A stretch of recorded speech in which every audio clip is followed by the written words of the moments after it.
Welcome to Scary Campfire Stories. My name is Kyle Hester and I will be your host. The purpose of this channel is to keep independent film alive. You can help by pitching into the Patreon in the link below. And please subscribe to the channel. Now let's begin, shall we? Number 10. The Moon River Brewing Company in Savannah, Georgia. The hotel opened back in 1821, and it was the scene of many scary things. The basement is said to have a house spirit who the staff named Toby. He's often seen in the basement creeping through the shadows.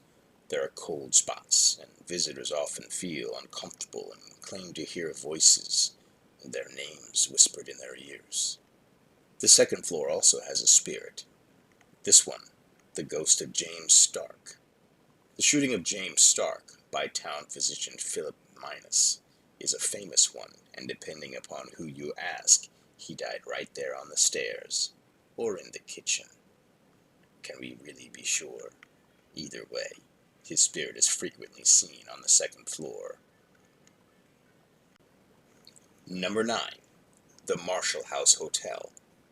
The Marshall House Hotel is an authentic 19th century hotel in the heart of Savannah's historic district.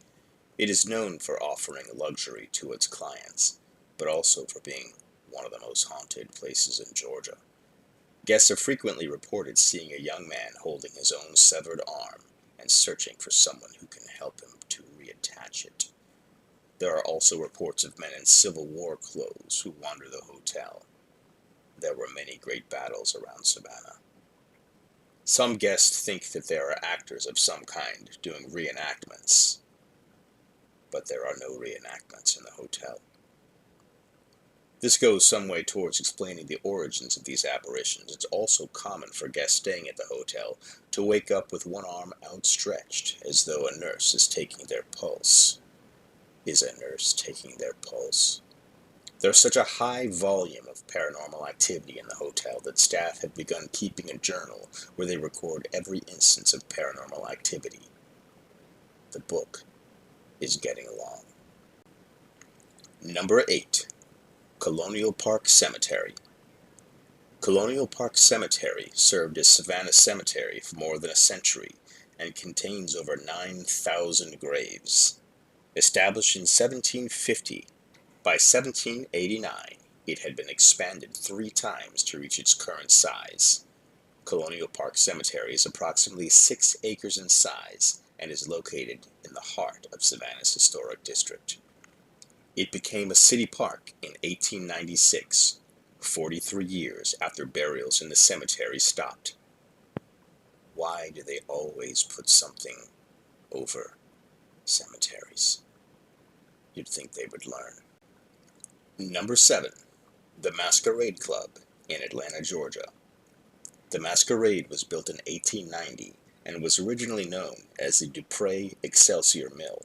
During the 1970s and 80s, the building became a pizzeria and then a small movie theater until 1988, when it became a nightclub and the hauntings began. The main report of a haunting at this location is that of seeing a tall man walking around inside the club. Who he is, however, is sadly unknown.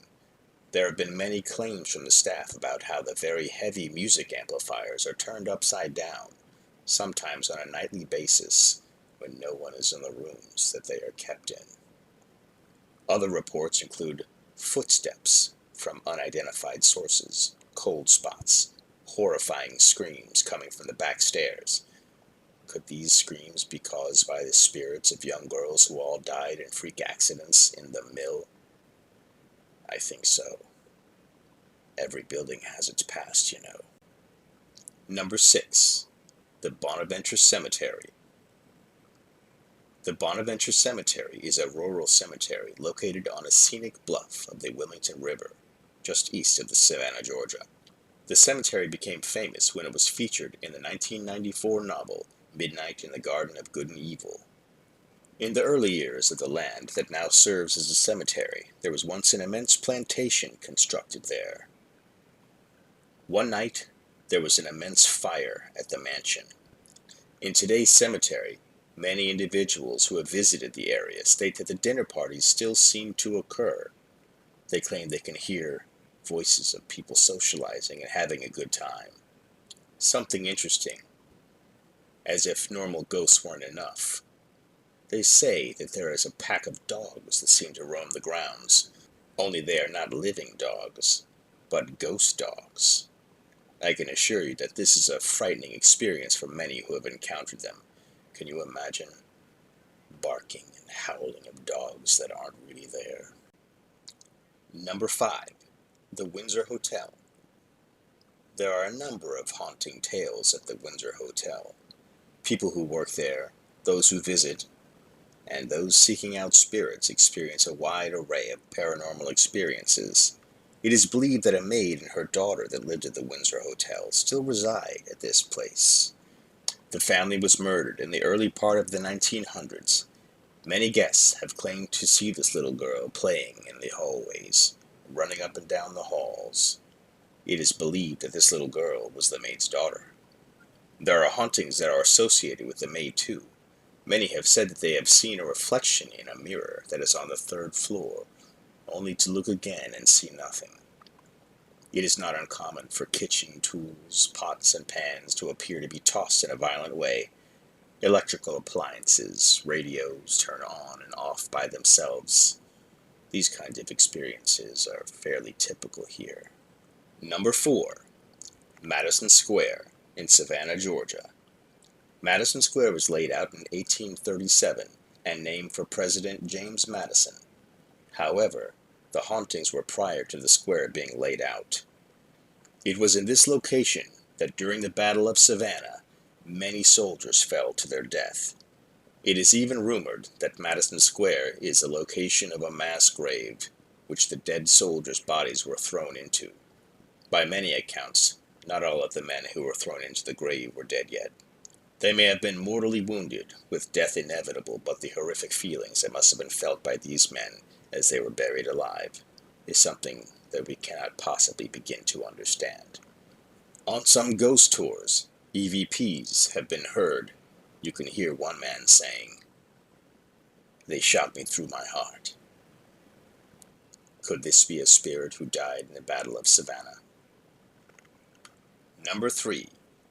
Oakland Cemetery in Atlanta, Georgia. This cemetery ended up being the burial spot for nearly 7,000 Confederate soldiers during the Civil War, 3,000 of which remain unknown. But what makes this cemetery such a paranormal hotspot is that despite the war being over for well over a century, people have still claimed to see apparitions of soldiers wandering the grounds. Perhaps the most chilling story to come from this cemetery is when a visitor heard Confederate soldiers during a roll call in the distance, and his name was added to the call. Number 2. Lake Lanier. If you've seen the movie Poltergeist, Lake Lanier is Poltergeist times 20. The lake is located in northern Georgia, about 60 miles away from Atlanta, and its shoreline borders 6 counties, making it the largest lake in the state. Lake Lanier was created in 1957. In order to flood the area to make the lake, the U.S. government displaced over 700 families and had to relocate 20 cemeteries, including the bodies. Something tells me they didn't get all the bodies. There are hundreds of deaths reported at Lake Lanier. If you do a simple search on Twitter, you will see many people begging you not to go. Why do people still keep going to Lake Lanier? Number 1. Andersonville Prison Camp. From February 1864 until the end of the American Civil War in April 1865, Andersonville, Georgia, served as the site of a notorious Confederate military prison. The prison at Andersonville, officially called Camp Sumter, was the South's largest prison for captured Union soldiers. The site was commanded by Captain Henry Wirtz, who was tried and executed after the war for war crimes. It was overcrowded to 4 times its capacity, with an inadequate water supply, inadequate food, and insanitary conditions. Of the approximately 45,000 Union prisoners held at Camp Sumter during the war, nearly 13,000 died. The chief causes of death were scurvy, diarrhea, and dysentery. Truly an American tragedy. Hey guys, this is Kyle Hester. Thank you so much for joining me here on this channel. Please hit the subscribe button if you would be so kind. That'll help us out a lot. We're trying to keep independent film going, and we can do that if you want to check out the Patreon to keep independent film happening. We have a lot of goals, and this channel is a big support of doing that. You can also check out the movies down below in the links in the descriptions. Zombie with a Shotgun and The Chair. And also, thank you so much for everything. Hit like, subscribe, and support the Patreon if you can. We'll see you on the next one.